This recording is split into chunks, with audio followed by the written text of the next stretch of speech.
Welcome to the Texas Values Report. This is Jonathan Saenz, president of Texas Values. Great to be with you on another glorious week in the state of Texas.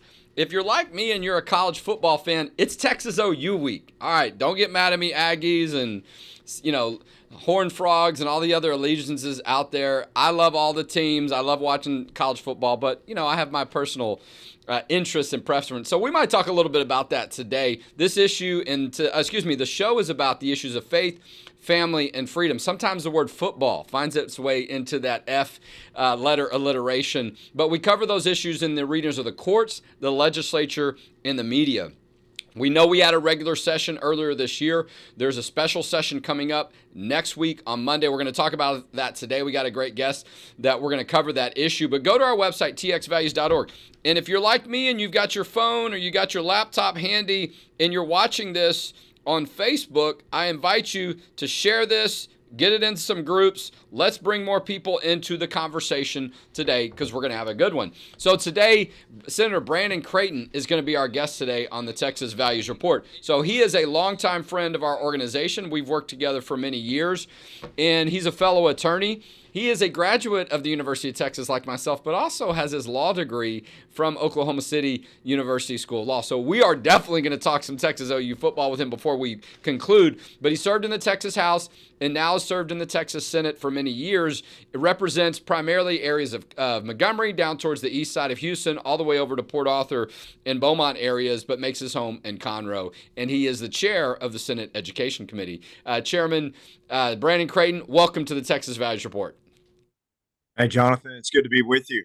Appreciate you having me on. No, well, listen, I was glad to see you.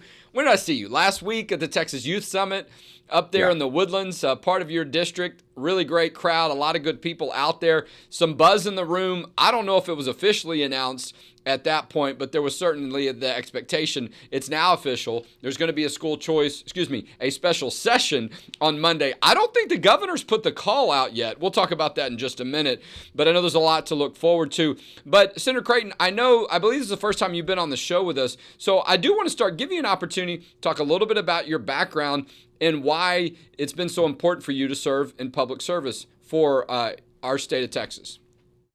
Yeah, I appreciate it, Jonathan. It's great to be on the show with you, and just look forward to covering all the great topics you normally cover. So I was born and raised in Conroe, Texas, in Montgomery County, the county just north of Harris. And, growing up in Conroe, I grew up on a ranch, a working ranch, and just my family and extended family has been from here from a long time back.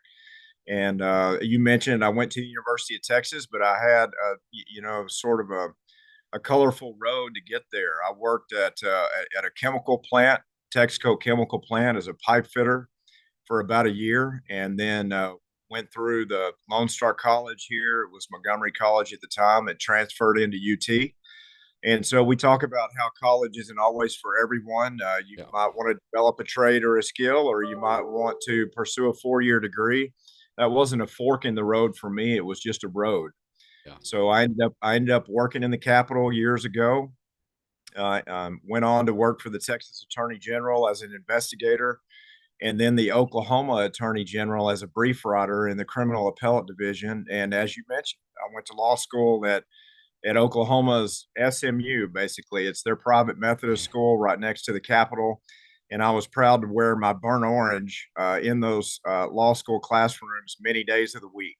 Yeah, no, I'm sure they, I don't know where their allegiances are either. They get caught up in some of that rivalry, but my good friend Hiram Sasser over at First Liberty Institute is also a graduate of Oklahoma City University School of Law there, and he's an OSU undergrad though, so the choices are easy for him. And, listen, it's good to hear a little bit about your background. I don't think you and I knew each other until you were serving in the legislature, and I wasn't aware of some of that detail, which adds up a lot. And I think it says a lot about sort of the road that you've traveled to get to this point, but what you bring to the table, those experiences, not only professionally, but also personally. I have a high school senior that's going through the college application process right now and wants to go to the University of Texas, and I've talked to him a lot about that. There's sort of a direct way to do it, but not everybody does it that way. Some people start in a junior college or a community college, or maybe they go to a different part of the state and then come back, but continue to pursue their dream or wherever that leads them, And so, and listen, I'm really familiar with that area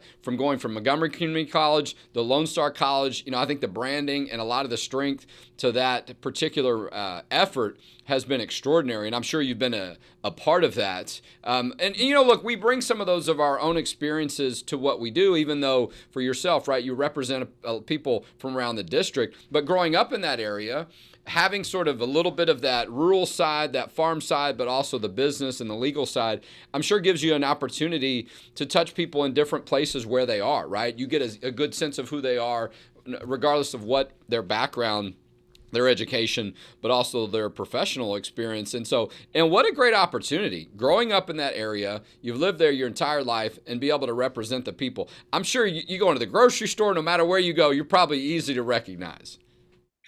It's amazing as much as Montgomery County has grown, Right. ninth or 10th most populated county. It feels like a small town wherever you go, grocery store, church. As we'll talk about in a little while, I was just up at my eighth graders junior high school handing out pocket constitutions today. It feels like a small community, and it's a wonderful place to live. Well, we're talking with Senator Brandon Creighton. He is the chairman of the Senate Education Committee. He served as a Texas House member and has now served as many years in the Texas Senate from just north of Houston, the Montgomery County area. The district also sort of wraps around the east side of Houston, going out towards Port Arthur and areas of Beaumont.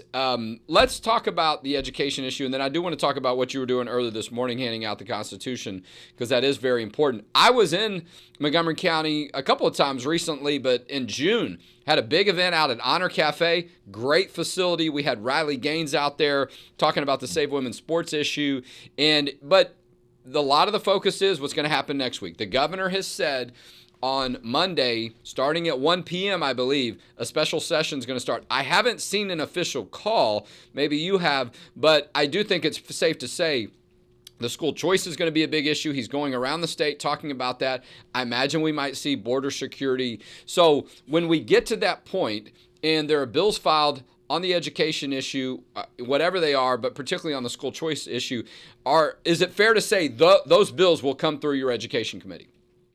Yes, we fully expect the school choice and parental rights legislation to come through Senate Education, and we're anxious to get back in committee and to get those bills in those hearings and to get them, back on the Senate floor. It was just a few short months ago when we passed that legislation a couple of different times off the Senate floor, and we are eager to get back at it to get that bill passed so that moms and dads across this state will have the options that they deserve for their kids and the specific education needs that their kids have. And that Texas will be the 31st state in the country to have expanded school choice. Yeah, it's interesting, isn't it? I was, I've seen some of the events that the Governor Abbott is doing around the state with Texas Public Policy Foundation and Mandy Drogan.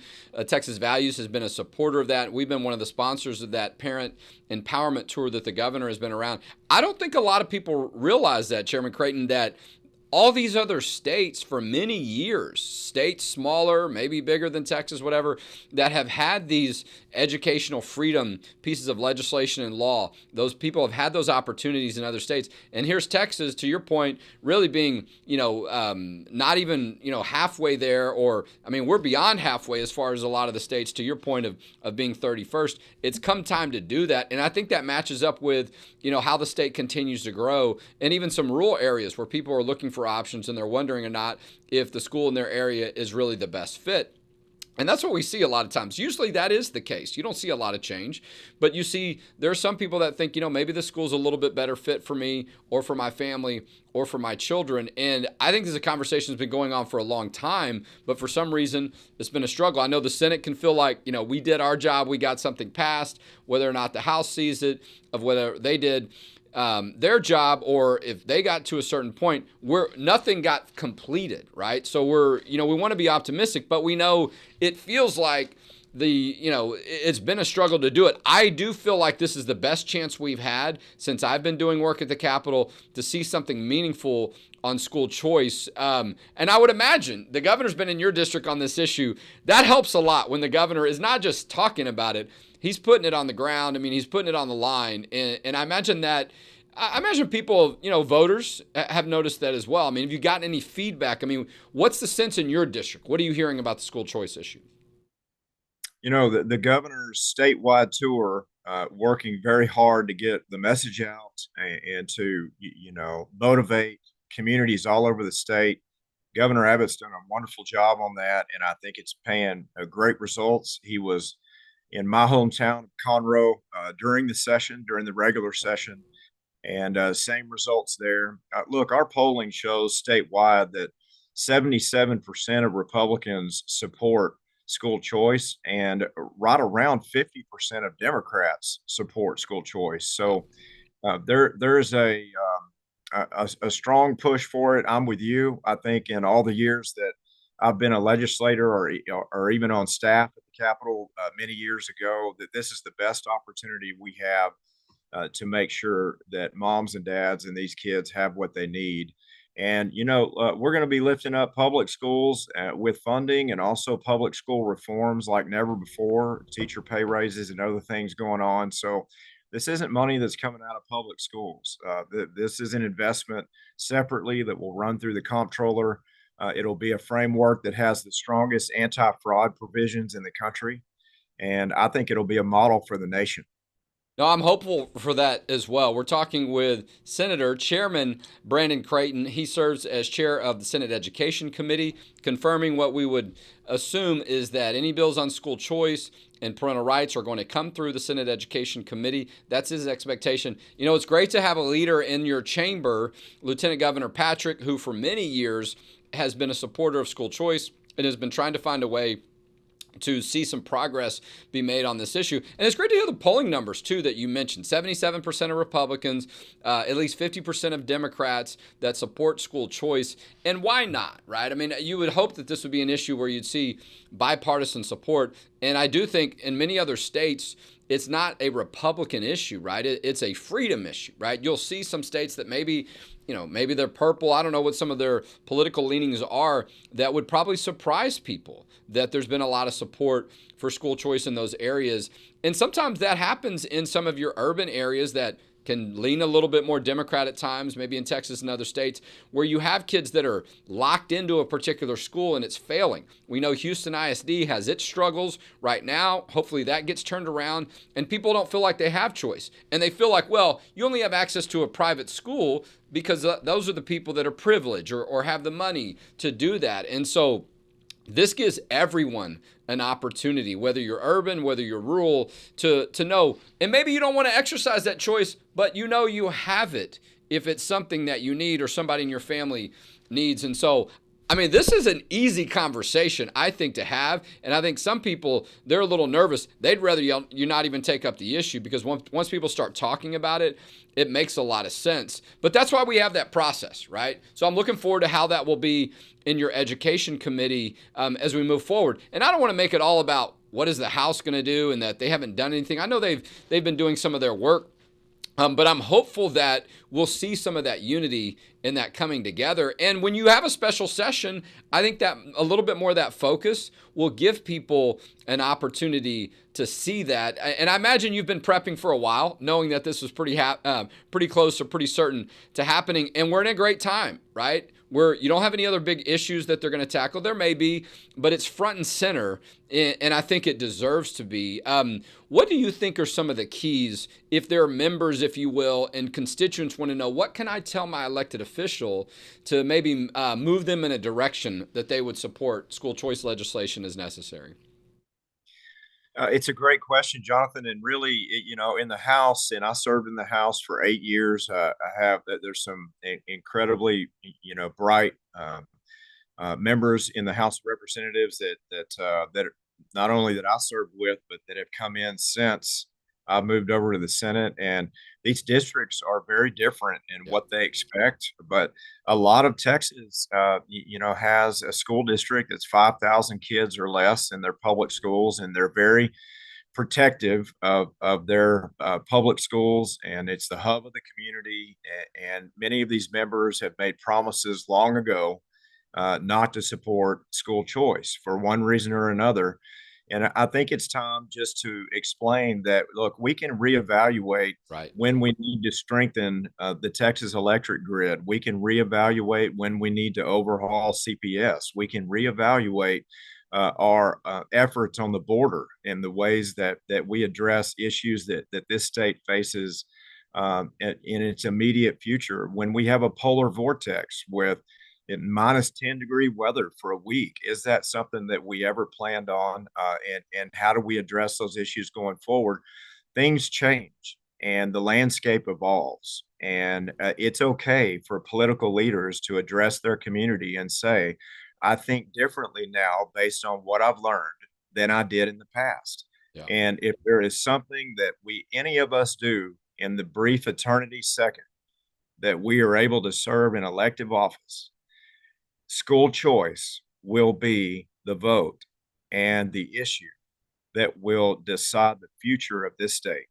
No, I think And I think you're right. Look, I mean, it's and it continues to see more focus to where I think you're seeing more and more members that wanted to avoid the conversation before are realizing they can't, that it's time to take it seriously and to listen to the arguments on one side or the other, but also listen to what their constituents are saying and and create that more opportunity. If people decide to use it, great. If they don't, many of them we know in other states, they stay in the public schools. So there's no reason for people to feel like there's a threat to that. I do think it will result in more accountability at our public schools. You were handing out constitutions at some schools earlier. We hear those reports sometimes that there can be pushback in public schools about displaying "In God We Trust," talking about the Constitution, things that I've heard people say, oh, that's political. Are you kidding me? That's historical. That's a part of our founding. And I think that's, sort of the problem that's brewing there is parents are frustrated with having to have so many conflicts at times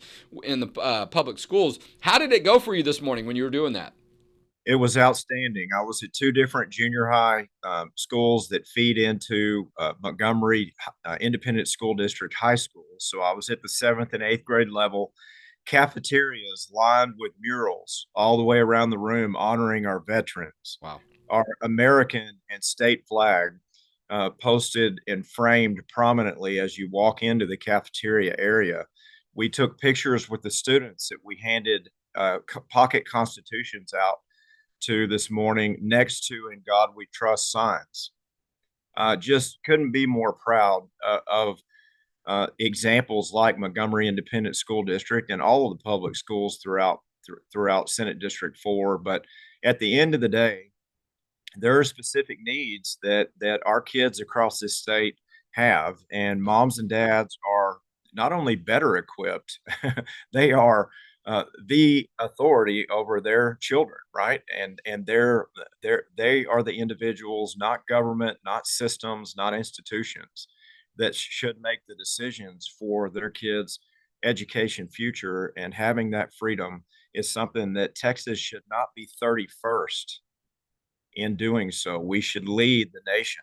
And I believe that even though we will be 31st, we will lead in the policy, as we've seen Florida and Arizona in their third and fourth iteration of school choice over 25 and 28 years, respectively. And out of the 30 plus states under Republican and Democrat governors, That's right. we've not seen one state repeal it. So we're ready to roll up our sleeves. We're listening. We're going to have an incredible public hearing, and we appreciate Texas values covering the state and doing what you do day in and day out, not only around the state, but in the Capitol, to make sure that the members have the information they need. And we will make a bold decision to support the governor in his decision to name this as an emergency item for Texas. No, you're right, and he talked about that earlier this year. I mean, and rightly titled the the parent empowerment tour, I believe is what he's been, the governor's been calling it. And the more people understand that and parents realize I now can have a decision in this. I'm not stuck somewhere, or, my kid doesn't fit in this school. We see charter schools and other schools that are becoming a little bit more specific in the way they teach things or specific needs that kids have. As we realize, there can be some individual things that really help them and connect them so they don't feel like everybody's got to fit into this box. And if you don't, you have no pathway to success. And so I think that's what the opportunities are there. I do think having legislation in place to get us there is a real key, and I know you're going to be a part of that, and we are too. We're excited about it. Texas Values being able to support school choice. We have since the beginning of our organization, but now we get a chance to do it a little bit more in a special session where you're not going to have 8,000 bills filed in a whole wide open scale and range of different topics. And so we'll be there. We sent out an email this week letting our supporters know special sessions coming up. Send encouraging messages to your representatives and Senate members to encourage them as well. Listen, I appreciate the leadership you're taking on this, Senator Creighton. I know you've got a lot of work ahead of you next week. We'll be there to support you. We'll also be praying for you and your team as well to continue to have that energy and strength as we look forward to a great special session. And we appreciate you, Senator Creighton, for being our guest today on the Texas Values Report. Jonathan, thanks for the invitation. I look forward to joining you again, and I look forward to sharing in the success of passing school choice for Texas going forward in this special session that starts next week. We'll see you soon. Amen to that. All right, I'll see him at the Capitol next week, and I didn't get a chance to talk to him about Texas OU. Darn it. But we'll see what happens when the Longhorns are on the field in Dallas. I'll be watching. I'll be celebrating my middle son's how is he going to be? 16th birthday. All right, so that's what I got to do. I got to have Senator Creighton back on towards the end of the football season. We'll talk about Texas football. My money, well, not my money. I don't get involved in sports gambling, but my heart and belief is going to be on the Longhorns to win in Dallas. We'll see. I don't know if, what some of the experts out there are saying, but it'll certainly be a lot of fun. I almost decided to go, but realized I got a couple of things I got to deal with. But I'll be watching as my son celebrates with our family and a few of his friends on his 16th birthday. 11 a.m., a big deal. Look, you get to decide where you want to go to school. There's more opportunities and freedom even for college students in a lot of ways, even college athletes. Really, I think it's a page that people can look at for K through 12 and learn about, that those choices and opportunities are going to work best for everyone. So we'll see what happens in the special session. We'll be over at the Capitol. Our office is right across the street from the state Capitol. If you want to come by the office, if you want to come into town and you want to advocate for these issues, we are happy to help you. That's why we have an office right across the street from the Capitol. We expect there to be a little bit more buzz than there has been over the past couple months if things have calmed down by the Capitol. I was at right near the Capitol with a group of people yesterday. We were meeting on the pro-life issue, talking about what we're going to do moving forward. But the life issue comes into play on school choice as well. When we see some of the things being taught to schools or taught in schools and public schools to students that are very much a view and an agenda that is hostile to pro-life views, which now is the law, okay? Abortion is illegal in the state of Texas, right? So if you want to talk about and educate students, you need to be educating them on how the Supreme Court has reversed Roe versus Wade and where we are, and not being encouraging them to break the law or continue in a different direction that is supportive of the killing of innocent human children. And look, this is important civics lessons for students to learn too. How the process works in the legislature, but also in the courts, and how we got to a point, not only legally, but culturally, where the United States and the state of Texas are more pro-life than they have been before. So, hey, I got just a couple of minutes left. If you see value in our work, make a donation at txvalues.org. We are a 501c3 nonprofit organization. All donations are tax deductible to the fullest extent that the IRS says that they are. txvalues.org. Make that donation today and you can support our work. We've got an event coming up in Dallas, well, actually in Plano on December 6th. Kelly Shackelford, one of the finest and most successful First Amendment attorneys and also a board member of Texas Values, is going to be a featured guest. Mark Davis, who's been coming on the show a lot, he's going to be there speaking. He has a talk radio show that I'm sure you've heard about. He's going to be one of our featured guests at that event. That's a lunch event from 11:30 to 1, Wednesday, December 6th. Go to our website, txvalues.org. Get your tickets. We're going to have legislators out there. Speaking of legislators, I expect our scorecard to be out later today, if not later today, certainly first thing in the morning. We got a couple, just a little last things we're doing to finish it out. So you want to know where Senate and House members fall on these issues. We scored school choice issues because there were some votes on it during the regular session, even before the special session coming up. So could be a good reminder so you can find out, where does my member stand on those issues, and are people paying attention to that? So watch for that scorecard. That's going to be in our C4 website, txvaluesaction.org. Check for that, the Texas Values Action scorecard. And it took a lot of time to put that together. A lot of different votes that we compiled, a lot of different bills that we looked at, and not everybody made the cut. If you're 90% or above, you're going to be designated as a faith and family champion. If you're under that, you're not, right? And if you want to know where did your House or Senate member fall, check that at txvaluesaction.org. But hey, we're just about out of time. I'm looking forward to a great weekend, and then we're going to get down to work, okay, because the Texas Capitol is going to be filled with people. There's going to be a lot of tension on the school choice issue. So check out our social media sites to find out what we're doing, and go to our website and see what we're doing on the issues of faith, family, and freedom in Texas. And we'll talk to you next week on the Texas Values Report.